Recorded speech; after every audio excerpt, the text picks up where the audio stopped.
तो दोस्तों झारखंड में 10वीं पास के वैकेंसी आई है 510 पदों पे, ठीक है। और उसका फॉर्म आपका 1 तारीख से भराना शुरू हो जाएगा 1 अगस्त से, ठीक है। तो इसी के डिटेल हम लोग जानने वाले हैं इस वीडियो में।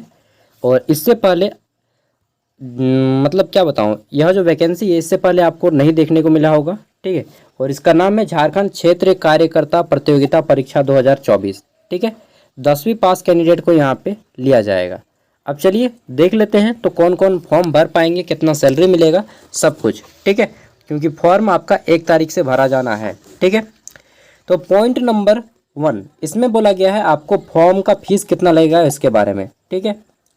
तो टोटल जो वैकेंसी हमारी 510 है, ठीक है। पॉइंट नंबर 2 परीक्षा शुल्क आपका 100 रुपया है, लेकिन जो लोग एसटी और एससी कैंडिडेट हैं उनको फॉर्म का फीस 50 रुपया लगेगा। जनरल ओबीसी को आपका 100 रुपया, ठीक है। अब चलिए आगे देख लेते हैं। तो टोटल सीट्स हमारा हो गया 510। इसमें से किसके लिए कितनी कितनी सीटें हैं वो भी आप देख लीजिए। तो जनरल कोटा से आपका 230 गो सीट है, ठीक है।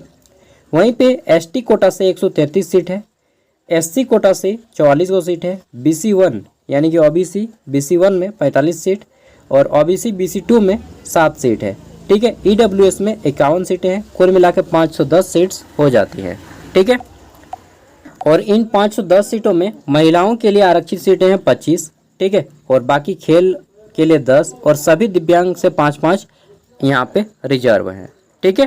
तो अगर आप देखिएगा तो रिजर्व आपका 5, 10, 15, 20 और ये 10, 30, ठीक है। और यहाँ पे 25, ठीक है। तो आपके लगभग जो है यहाँ पे 30 और ये 25 मतलब 55 को सीट जो है यहाँ पे रिजर्व हो चुका है 510 में, ठीक है। तो बाकी सब में आपका फाइट बनेगा। अब देख लेते हैं हम यहाँ पे 4 नंबर पॉइंट।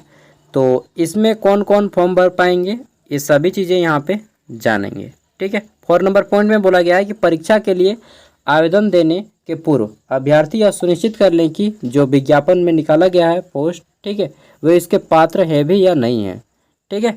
तो सभी कोई पात्र होंगे जो 10वीं पास हैं। इसके लिए देखिए आपकी जो सैलरी मिलेगी वो सबसे निचले लेवल की रहेगी, मतलब सबसे स्टार्टिंग सैलरी लेवल 1 का 18,000 से लेकर के 56,900 के बीच में, ठीक है। और इसके लिए आपको सिंपली 10वीं पास चाहिए, आपका हाइट वगैरह कुछ नहीं चाहिए इसमें, ठीक है। ओनली 10th पास, ठीक। कितना परसेंट, कोई भी परसेंट हो, बस आपका पास होना चाहिए, ठीक है। ये हो गया योग्यता। अब हम लोग देख लेते हैं कि इसके बाद उम्र क्या चाहिए।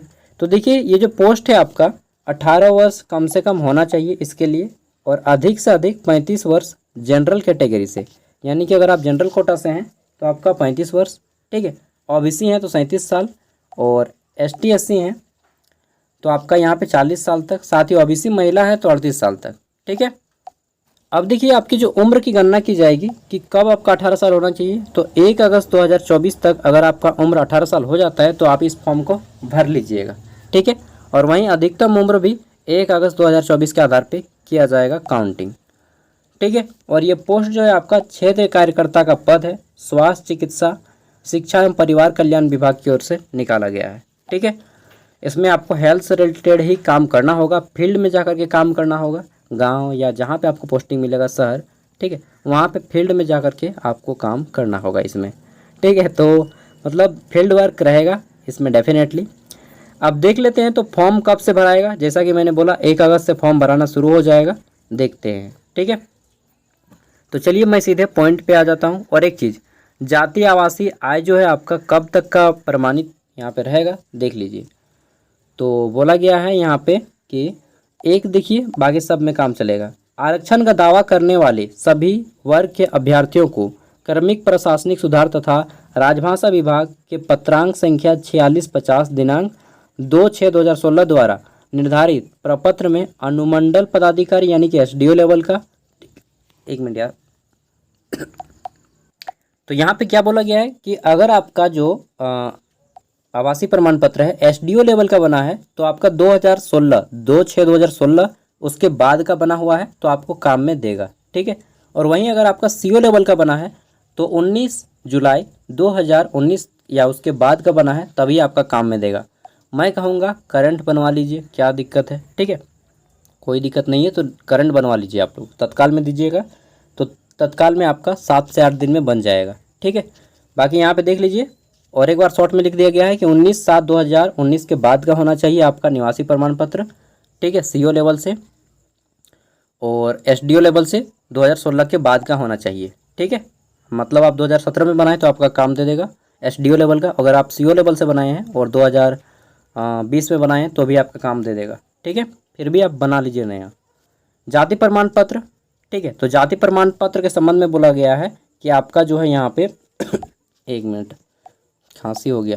देखिए जाति के, अरे ये भाप गजब है। तो जाति प्रमाण पत्र के संबंध में बोला गया है कि अगर आप CO लेवल से बनाए हैं तो 10/5/2023 के पहले का होना चाहिए। ठीक है, सॉरी 10/5/2023 के बाद का बना होना चाहिए, चाहे 10/5/2023 तक। ठीक है, उसके बाद देख लेते हैं अगर आप SDO लेवल से बनाएं तो आपका 2019 का भी काम दे देगा। ठीक है, 25 फरवरी 2019 तक का काम देगा SDO लेवल, चाहे उससे DC लेवल तक। ठीक है, वहीं पे आगे देख लेते हैं तो आपका OBC सर्टिफिकेट 2012 के संबंध में बोला गया है कि 2019 तक का काम में देगा। ठीक है, बाकी आप लोग नया नया सब कुछ बनवा लीजिए जो भी आपको ज़रूरत है। ठीक है, चलिए 2 ही चीज़ जनरली लगता है आपको, ऐसे फॉर्म भरने में अभी कुछ नहीं लगेगा। फॉर्म भरने में आवासीय जाति आय तीनों का कोई भी रोल नहीं है। ठीक है, कोई भी नहीं लगेगा, बस आपका ज्वाइनिंग के टाइम में लगता है। तो अभी आप लोग बनने दे दीजिए आराम से। ठीक है, अब देख लेते हैं तो यहाँ पे केवल 10वीं का जो मार्कशीट है उसी के आधार पर फॉर्म भरने के टाइम काम लगेगा। लगता है तुलसी पत्ता खाना पड़ेगा। चलिए अब देख लेते हैं तो फॉर्म आपका कब से भरा जाएगा और बाकी डेट क्या है। ठीक है, तो यहाँ पे आपका सब कुछ डेट दिया गया है। देखिए आवेदन प्रक्रिया के संबंध में सबसे पहला चीज़ कि रजिस्ट्रेशन करने तथा सूचना दर्ज करने हेतु 1 अगस्त 2024 से लेकर के 31 अगस्त तक आपका फॉर्म भरा जाएगा। ठीक है, 1 अगस्त से 31 अगस्त तक आपका फॉर्म भरा जाएगा। साथ ही परीक्षा शुल्क भुगतान करने के लिए आपको फ़ी पेमेंट 2/9 तक दिया जाएगा। ठीक है, यानी कि 2 सितंबर तक आप फ़ी पेमेंट कर सकते हैं, वही जो 100 रुपया और 50 रुपया है। ठीक है, ऑनलाइन फ़ी पेमेंट होगा। और मैं कहूँगा कि जैसे ही आपका शुरू होता है मैं अपडेट दूं और तुरंत आप लोग कर दीजिएगा, उतना लेट नहीं करना है। ठीक है, फ़ोटो हस्ताक्षर अपलोड करने का 4 सितंबर तक आप लोग फ़ोटो सिग्नेचर अपलोड कर सकते हैं, फाइनल सबमिट। ठीक है, तो इस तरह से आपका सब कुछ है। और अगर आपका कोई गलती वगैरह हो जाता है, ठीक है, तो सुधारने के लिए भी मौका दिया जाएगा। और सुधारने का डेट होगा 6/9/2024, यानी कि 6 सितंबर से लेकर के 8 सितंबर तक। ठीक है, आप इसको एक बार स्क्रीनशॉट ले लीजिए, बाकी PDF मैं वीडियो के डिस्क्रिप्शन में दे दूंगा, वहाँ से डाउनलोड कर लीजिएगा। ठीक है, तो ये है इसके बारे में। और इसका डिटेल अगर आपको सिलेबस चाहिए कि सिलेबस में क्या क्या एग्जाम में पूछेगा, तो हमने सिलेबस बनाया है, इसके वीडियो का डिस्क्रिप्शन में मैं सिलेबस भी दे दूँगा। ठीक है, वहाँ से आप लोग सिलेबस भी देख सकते हैं कि आपके एग्ज़ाम में क्या क्या पूछेगा। ठीक है, तो चलिए इस वीडियो को यहीं पे एंड करते हैं और आगे बढ़ते हैं। फिलहाल जानकारी के लिए बता दूं आपका 3 पेपर रहेगा। ठीक है, पेपर 1 हिंदी इंग्लिश रहेगा पास करने के लिए। पेपर 2 आपका क्षेत्रीय भाषा का रहेगा, जैसे कि खोटा संथाली। ठीक है, उसमें आपका 100 क्वेश्चन आएगा। और पेपर 3 आपका 150 मार्क्स का रहेगा। ठीक है, और ये पेपर 2 100 नंबर और पेपर 3 150 नंबर, इसी से मेरिट बनेगा। पेपर 1 केवल पास करना होगा। ठीक है, डिटेल में जानने के लिए मैंने सिलेबस के ऊपर डिटेल वीडियो बनाया है, आप उसको देख सकते हैं। ठीक है, लिंक वीडियो के डिस्क्रिप्शन में मिल जाएगा और इसका PDF का भी लिंक वीडियो का डिस्क्रिप्शन में। साथ ही जब 1 तारीख से आपका फॉर्म अप्लाई होगा, ठीक है, तो मैं आपको वीडियो दे दूंगा कैसे आप लोग अपने मोबाइल से इस फॉर्म को भर सकते हैं। ठीक है, घर से ही। चलिए मिलते हैं नेक्स्ट वीडियो में। थैंक यू इस वीडियो को देखने के लिए एंड जोहार। अगर आपका कोई दोस्त 10वीं पास हो तो उन तक इस वीडियो को शेयर कीजिएगा। ठीक है, नमस्कार, मिलते हैं अगले वीडियो में।